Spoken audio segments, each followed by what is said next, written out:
Welcome to Technovation. I'm your host, Peter High. My guest today is Ed Jennings. Ed is the Chief Executive Officer of Quickbase, a leader in no-code technology. I look forward to getting his perspectives on how automation, low-code and no-code platforms are enabling organizational nimbleness and the role that citizen automation will play in the future of work. Ed's been a CEO multiple times over, a CMO and a COO of tech companies. He was also the general manager of ADP's Taxware SaaS business. ADP Taxware was sold to Vista Equity Partners in 2012, which is the private equity firm that owns Quickbase today. Ed, welcome to Technovation. It's great to speak with you today. Yeah, thanks, Peter. I was looking forward to our conversation. I have been as well. Thank you. Well, I gave a brief introduction to your background and a little bit about Quickbase, but maybe take a moment longer if you wouldn't mind. And for those who may be less familiar with it, describe Quickbase's business, please. Yeah, absolutely. So Quickbase has been in the business for about 20 years, and we've been doing citizen automation, which we'll talk about in a minute. For that time, we're fortunate to have about 5,500 customers, enterprises, and it kind of runs the gamut between Fortune 100. We have about half the Fortune 100, all the way through to smaller enterprises. So the whole range, and really, what's interesting for me as a year into the journey with Quickbase is how this category of automation, intelligent automation, hyper automation, different words for it, is really, really coming of age. Well, let's talk a bit about that whole notion of citizen automation, a topic that certainly is arising a lot. But I'm sure there's some people listening, Ed, who are less familiar with the concept. Can you just define the term, please? Yeah, and absolutely. And I'll maybe explain in the context of adjacencies and whatnot. So citizen automation is the notion that people outside of IT, people without professional development and coding backgrounds, can write applications, real applications that your business productivity runs on, either internal or external. Sometimes people ask, like, well, you like this, you like that. And so the range that we describe a little bit is, on the one hand, you have more visual development environments that allow professional developers to maybe move more quickly, to develop more with fewer defects, to do things at a faster pace. And that would be something like Microsoft's Power Apps. It's still used almost exclusively by professional developers in an IT organization. And that's what they oftentimes call low code. It's a productivity tool, very useful. The other end of the extreme, sometimes people say, well, you like smart sheets. And we say, like, well, we do some of those things, but that's more of a team collaboration tool. It's more of sharing information, a matrix that can be shared in the cloud. And we see those as the spectrum. And where we see citizen automation and where we've been focused for the last 20 years is in between, where you have, it is ease of use focused, that somebody outside of development, 75% of our builders have no development or coding experience. They have no connection directly. They're not in IT, but they're writing, production applications that some of the world's largest businesses run on. But so it's that balance in between. The analogy I sometimes use is a little bit what Home Depot did for do-it-yourselfers, is where we see an interesting and expanding role for business technologists and companies. Gartner thinks there are about 41% of employees, and that means like about 1 billion of the knowledge workers could be in this band of what they call business technologists. People have the acumen, they have the analytical capability, they have the interest to solve, but not necessarily the development background. And that's where it fits. So they're always with professional contractors if you wanted to rebuild your kitchen or rebuild a house. And there's always an owner with a screwdriver, but that do-it-yourself category, and the analogy that might want to build a home deck or might want to replace a vanity in a bathroom, that business technologist is the group that we're most focused on enabling. And how talk a bit about, literally from kind of the get-go, what does that training look like? How, as you point out, a lot of your customers are people who do not have deep technical acumen. It is, in fact, their business acumen, as you point out, that make them particularly valuable. And so having solutions that allow them to take what's in their mind in terms of business opportunities or concepts and translating that into technology is very powerful. But for somebody who's never coded, and therefore even the analogies of what you are bringing together might be somewhat foreign to them, what do those very first steps look like? We have a lot of that. And in our legacy, we were owned by Intuit for many years. And so I think a lot of that ease of use legacy makes for an early builder. We call them builders, not coders, deliberately.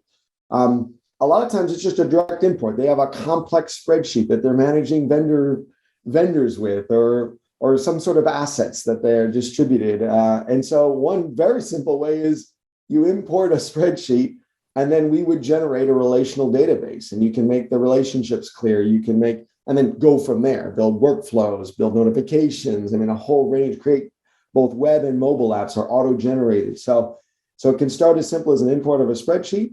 We have a visual builder where people have more of maybe a process view of what they're trying to understand, or the as is and the to be, and they would model it, and then that would convert into an application. And again, auto generates the database, auto generates the infrastructure, the interface, all those things. It does so much for a builder in the background in terms of the app itself.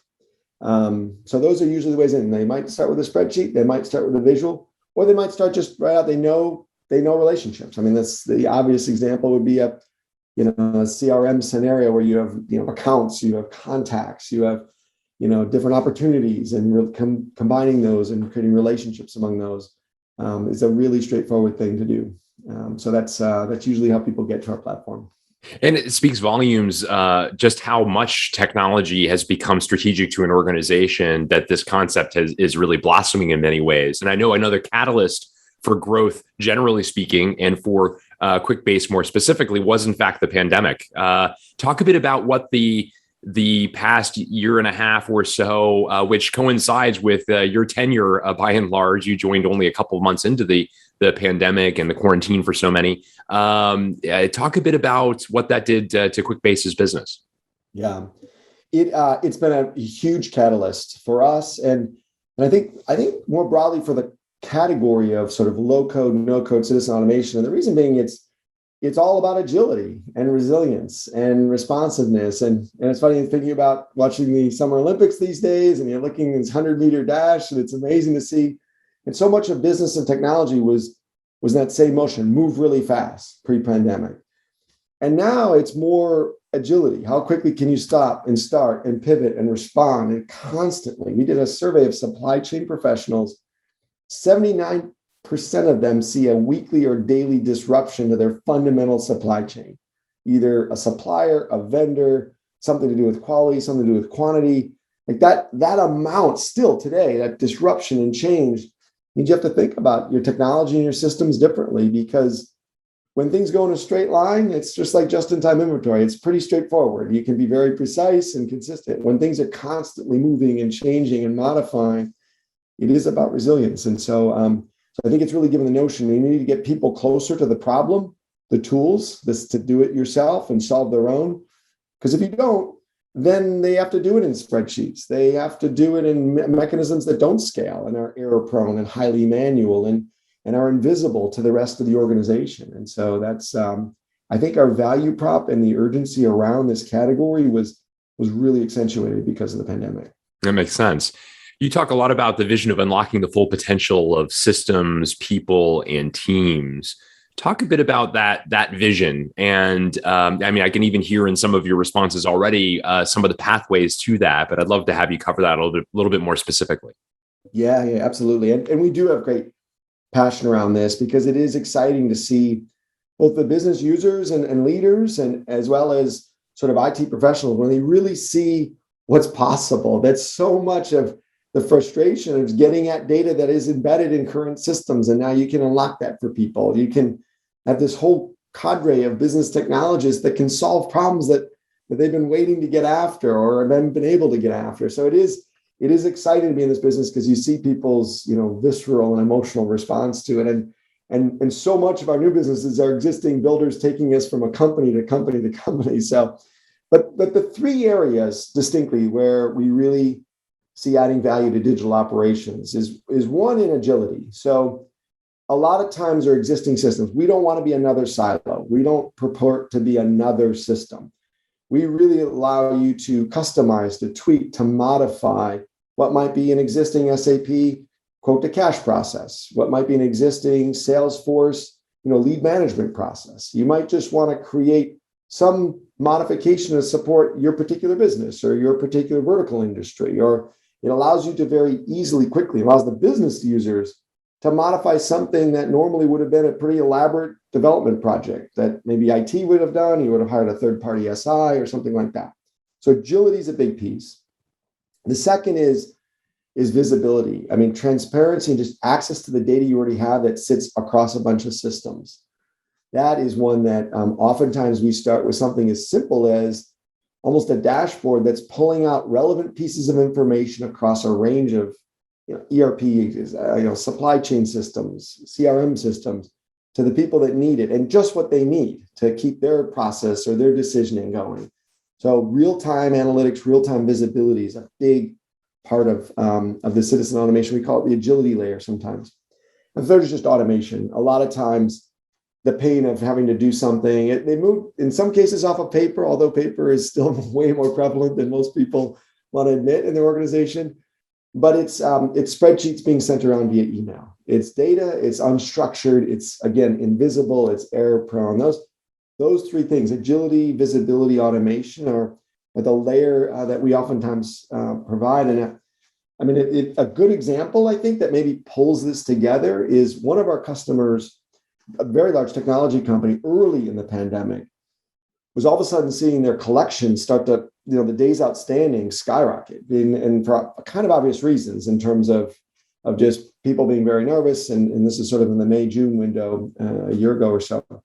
And so what did they do? They do what most organizations do. Someone in finance started to export from NetSuite a spreadsheet of accounts that were delinquent. And so then they started emailing that around to both people in finance and a whole bunch of their sales reps who had relationships to say, can you help us? We need someone to reach out to these folks and sort of chase them for this. And pretty soon, their days outstanding actually went to almost 80 days, which is, it was millions of dollars of cash they weren't collecting. And they tried to create this very manual spreadsheet kind of process. So what they did as a customer is a data analyst in the finance team in 2 days created an aging receivables application. It didn't replace NetSuite, it just sat on top. And it had a dashboard that would, in real time, pull the information of delinquent accounts out of NetSuite. It would, in real time, look up in Salesforce what reps own those accounts. And then in real time, it would send a notification via Slack, because that's how the reps wanted to be notified if one of their accounts was added to the list. All the reps and the people in finance had the same dashboard. A lot of the reps used the mobile version of it. A lot of people in finance were more sort of in office, and they used or at home, working from home, used sort of a web-based version of it. And just creating that hub with shared visibility and real-time information, they were able to really work that list down. They got rid of the spreadsheets. They got rid of the emailing. They were all on the same page. So reps weren't calling accounts that had subsequently paid from when the spreadsheet had gone out, that kind of an essence. And it reduced their days outstanding to 44. Again, it was millions of dollars of cash on hand. And that's not a point solution you'd ever build. It was something that was urgent in their business. They needed an answer for quickly. They need to integrate with their core systems like Slack and Salesforce and NetSuite. And they need to get rid of a bunch of paper and spreadsheets and emailing that was an inefficient process. And that's that kind of scenario. We see many of those every day at our customers. The fact that so many different people within a corporation can use this, to what extent is there a typical persona in terms of the ultimate buyer of Quickbase's solutions? You talked about, for instance, the great scenario where somebody used Quickbase at a prior firm, goes to a new one and kind of brings it with them. So I can envision like a little bit of a bottom-up foundation to Quickbase's use within a company, but the extent to which it comes top down are the chiefs or the executives who are typically the buyers as diverse as the potential users themselves? Yeah, great question. Yes, we do see a journey. We typically enter through the business, not through IT.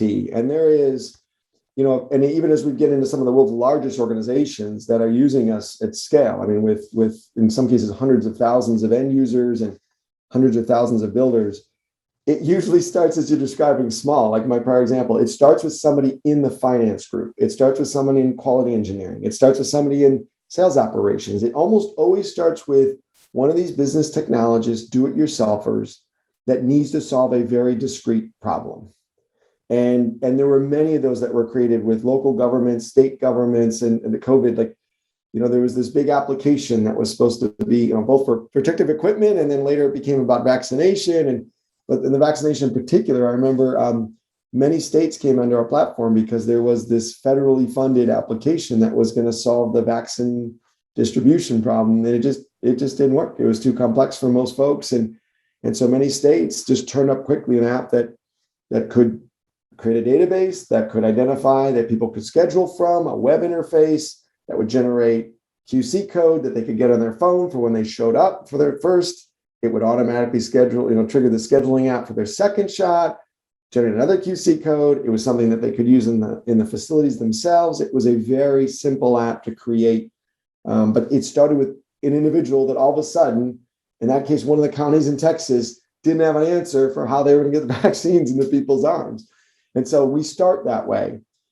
Our next step is usually, and Geisinger is a large healthcare customer of ours for years. It is a good example. It's that first problem for them was HIPAA compliance. They own many hospitals throughout the Northeast. And so they got through that, but that exposure to their compliance team said, wait, we could run SOX compliance through this. We could run cybersecurity through this. We could run a whole range. This could be an entire governance, risk, and compliance platform. And so that's usually when we break through to a team. And then that's a whole nother level. Then it's usually hundreds of builders in an enterprise, maybe thousands or tens of thousands of end users that might use it intermittently or periodically.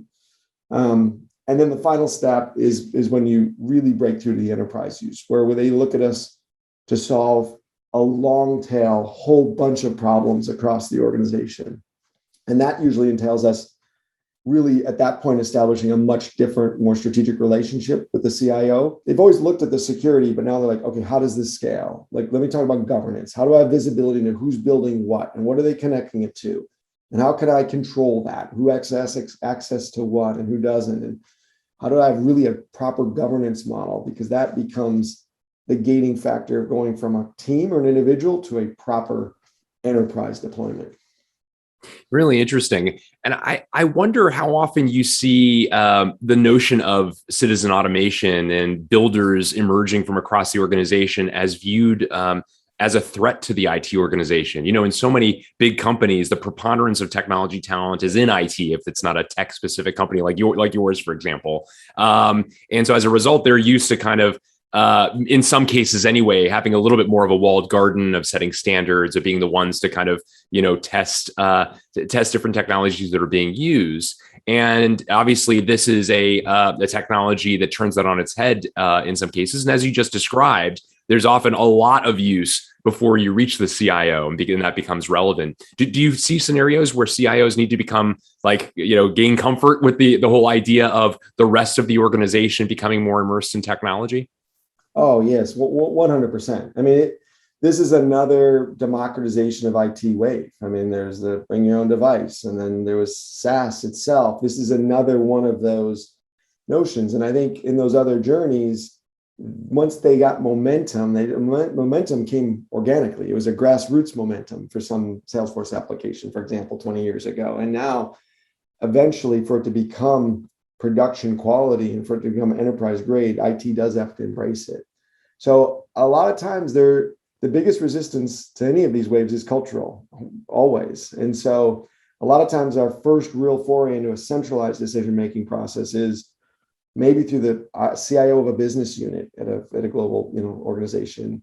Frequently that becomes our champion. Frequently the head of digital transformation, who is not maybe charged with keeping the lights on for the infrastructure, but looking at new technologies and new ways to innovate and new ways to adapt and move more quickly. That individual oftentimes, she can become a real champion for us.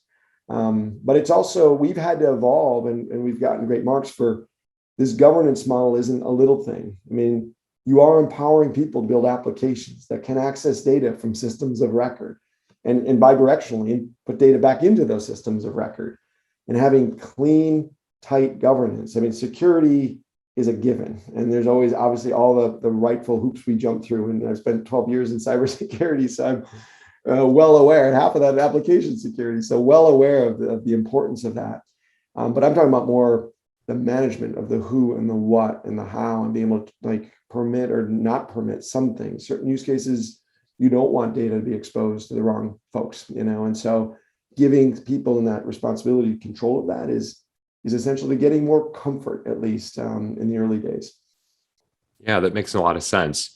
For somebody who might be listening who hasn't necessarily embarked on a citizen development builder journey like what you've described, what are some of the very first steps that you would recommend? How would you suggest somebody get started? I think a couple of things. One thing that was interesting, and this took us a little while to understand it. Accenture talks about iTechnologists, which is their notion of democratization of application development. And they did some research that sort of showed a really interesting delta that nearly 90%, and this wasn't just CIOs, it was CXOs, would have loved to actually decentralize some of this application building and some of these workflow building. They love the notion of citizen automation. But less than 10% thought they ever could, that they could ever unleash those folks to do that work, that they'd want it to do it, or that they could do it, that they'd have the tooling to do it. So what we realized, this wasn't really about convincing people that citizen automation had merit as a concept. It was that it was possible. And so we'd always that they could actually build a productive app that's secure and sort of elevates what they either get or through purchasing a SaaS point solution or through some sort of custom build through a third party or their own IT team. And so we then did a survey like, okay, what's blocking you? Why do you think they can't? And the three reasons they came up with: one, they thought that it needs to connect to the systems they already have. They don't want yet another silo added to their infrastructure. So secure integration was like key requirement when people were thinking about low code, no code platforms. And the second was ease of use. They know that if people try to build apps and they don't work or they are super frustrating, that then falls back on them again as a problem that they then have to solve for. So a platform that purports to be usable by end users, but in reality is not, ends up being a problem for IT. And so ends up creating more issues for them. So that wasn't a solution. And the third, as always, is price at scale. Like, is it when you start to get hundreds of users or thousands of users and you start to use applications across, because that is the scale that we get to. We don't build a couple of apps. Typically, they're building hundreds or thousands. One of our largest customers, CBS, has something like 17,000 production apps that runs the gamut from things used in claims processing components and workflows to like someone in HR building an app for who's buying the bun cake for the holiday party. And I'm not exaggerating. It's this massive range. So they need to start small and build from there. And that's how many of our organizations have done it. Start with that business technologist, keep it contained, see how that goes. Try it at a team level, maybe a couple applications across the team, and then really think about, okay, how would I scale this? How would I bring this more broadly? There's certain problem sets we want to concentrate this in. So that's what you see. So that first point you make, that it needs to connect with the systems they already have. Ed, how do you and your team remain abreast of or aware of or interact with the broader ecosystem of tools and data that are necessary for Quickbase to do what it does? I can imagine that evolves over time. It's part of the power of it, in fact. But it's also, I would imagine, adds a degree of complexity to how you manage the ongoing evolution of your solutions as well. Talk a bit about how you think about that. Yeah, no, absolutely. It's a great question. So always we've had some forms of integrations and since nearly the beginning. And some of it was as basic as sort of syncing, asynchronous kind of reach in, pull information out. We've done that. Obviously, we had to build more complex APIs, which extend you beyond citizen developers. They're not working with APIs. That's when you've sort of crossed through and people in the IT organization development have embraced it. We bought an organization about 2 years ago that we now call Pipelines. And it is, if there's citizen automation for building an app, this is citizen development for integrating apps. And it is a drag and drop integration capability. We pre-built channels into 40 of the most commonly used SaaS applications. We also have a channel into ODBC, so we can get at data that might be on-prem in systems that people want access to. And so it allows these citizen builders to get at, it's not usually bulk. There's some bulk. It's more like, no, I specifically just want to look in real time and just pull out, these delinquent accounts out of NetSuite that reach this criteria. And then I want to connect it. I want to go to Salesforce and pull out who owns that account on my sales team. And I want to automatically generate a Slack notification to them. Like that's the kind of thing. We're not taking whole amounts of data and into another system. It's usually just very discrete and specific pieces of information. And so that integration is usually it's our users saying, this is what I want to do. This is what I've been asking and I'm struggling to get done. How could I do this in the Quickbase platform? Well, it's very, very compelling. I appreciate you providing an overview on citizen development, on no code technology, and the evolution of your company and its role in this ongoing evolution that's happening across the business landscape. Ed Jennings, thank you so much for joining me today. It's been great to speak with you and learn a little bit more about your company and your vision for the future. Thanks so much, Peter.